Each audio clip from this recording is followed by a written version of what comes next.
ನಮಸ್ಕಾರ ವೀಕ್ಷಕರೇ, ಹಳೆಬೀಡು ಕಿಚನ್ಗೆ ಸ್ವಾಗತ. ಇವತ್ತಿನ ರೆಸಿಪಿ ರಸಗುಲ್ಲ ರೆಸಿಪಿನ ಈಸಿ ಮತ್ತು ಟೇಸ್ಟಿಯಾಗಿ ಯಾವ ರೀತಿ ಮಾಡ್ಕೋಬೋದು ಅಂತ ತೋರಿಸ್ಕೊಡ್ತಾ ಇದ್ದೀನಿ. ಅದಕ್ಕೆ ಮುಂಚೆ ನಮ್ಮ ಚಾನಲ್ಗೆ ಸಬ್ಸ್ಕ್ರೈಬ್ ಮಾಡಿ ಲೈಕ್ ಕೊಡಿ.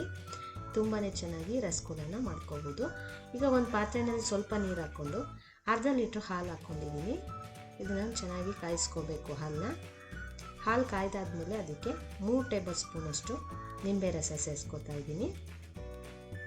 ಈಗ ಚೆನ್ನಾಗಿ ಮಿಕ್ಸ್ ಮಾಡ್ಕೊಂಡಾದ್ಮೇಲೆ ಹಾಲೆಲ್ಲ ನೀಟಾಗಿ ಹೊಡಿತಾ ಇದೆ ನೋಡಿ. ಹಾಲು ನೀಟಾಗಿ ಹೊಡಿಬೇಕು ಅಂದರೆ ಇದಕ್ಕೆ ಒಂದು ಮೆಥಡ್ ಇದೆ. ಐಸ್ ಕ್ಯೂಬ್ನ ಸ್ವಲ್ಪ ಹಾಕ್ಕೊಂಡಾಗ ನೀಟಾಗಿ ಹಾಲೆಲ್ಲ ಹೊಡೆದ್ಬಿಡುತ್ತೆ.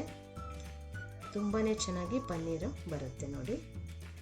ಈಗ ಮಿಕ್ಸ್ ಮಾಡ್ಕೊಂಡಾಯಿತು. ಇವಾಗ ಸೋಸ್ಕೋತಾ ಇದ್ದೀನಿ. ಸೋಸಿದಾದ್ಮೇಲೆ ನಿಂಬೆಹಣ್ಣಿನ ಸ್ಮೆಲ್ ಇರುತ್ತಲ್ವ, ಅದಕ್ಕೆ ನೀಟಾಗಿ ವಾಶ್ ಮಾಡ್ಕೋತಾ ಇದ್ದೀನಿ ಪನ್ನೀರನ್ನ. ಈಗ 10 ನಿಮಿಷ ರೆಸ್ಟಲ್ಲಿ ಇಡೋಣ. ಈಗ ನೀರೆಲ್ಲ ಚೆನ್ನಾಗಿ ನೋಡಿ ಹೋಗಿದೆ. ಈಗ ನೀರು ನೀಟಾಗಿ ಪನ್ನೀರ್ ರೆಡಿಯಾಗಿದೆ. ಇದನ್ನು 5 ನಿಮಿಷ ಚೆನ್ನಾಗಿ ನಾದ್ಕೋಬೇಕು. ನಾವು ನೀಟಾಗಿ ನಾದ್ದಾಗ ಮಾತ್ರ ಅದು ರಸಗುಲ್ಲ ಒಡೆಯಲ್ಲ, ಸಕ್ಕರೆ ಪಾಕದಲ್ಲಿ ಬೇಯಬೇಕಾದ್ರೆ. ನೋಡಿ ಇವಾಗ ಸಣ್ಣದಾಗಿ ಉಂಡೆ ಮಾಡ್ಕೋತಾ ಇದ್ದೀನಿ. ಅರ್ಧ ಲೀಟ್ರ್ ಹಾಲಲ್ಲಿ 11 ರಸಗುಲ್ಲ ಆಗಿದೆ.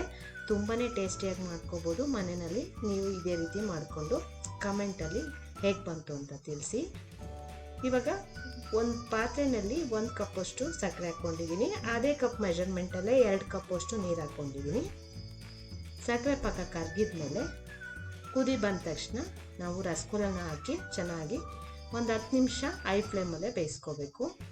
ನೋಡಿ, ಈಸಿ ಮತ್ತು ಟೇಸ್ಟಿಯಾದ ರಸಗುಲ್ಲ ರೆಸಿಪಿ ರೆಡಿಯಾಗಿದೆ. ನಿಮಗೆ ಈ ರೆಸಿಪಿ ಇಷ್ಟ ಆದರೆ ಲೈಕ್ ಮಾಡಿ, ಶೇರ್ ಮಾಡಿ. Thank you for watching.